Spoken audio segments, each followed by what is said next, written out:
Certo. Mineiro e paraense gosta de fazer sexo. E aí? Qual, o que... Agora os paulistas não, os paulistas são mais... Sério? Sério?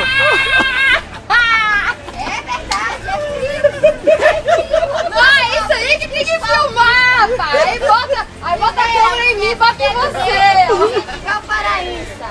Ninguém põe aí na mulher paraense. A mulher paraense é estranhada. Eu, pelo menos, tenho 52 anos.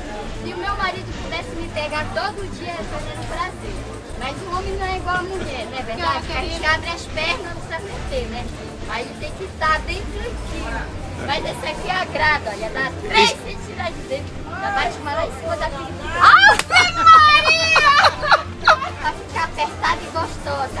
E o homem passa na cabecinha da piroca pra ficar gostoso. O viado passa lá no cima também pra pegar o copo. Já freguei. Freguês. Olha, brasileira, está ela de boa. Bora, Marco. Não vai deixar ela dormir de noite. Afasta a chifre. Você já comprou muito? Tô pensando, tô avaliando. Tô avaliando. Por enquanto eu precisei de nenhum dos produtos. Da bolsa também passar na cabeça da forma pra crescer mais.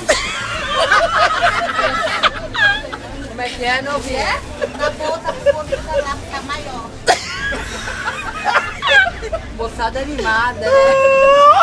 A moçada é bem animada. Lá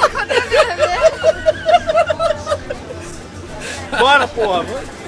Bora pra gente. Você fica filmando essa aí? Passa o óleo. Certo. Aonde? Aqui em seguida. O óleo do quê? Da gota. Da bota. Da bota. E do boto você passa na cabeça da piroca.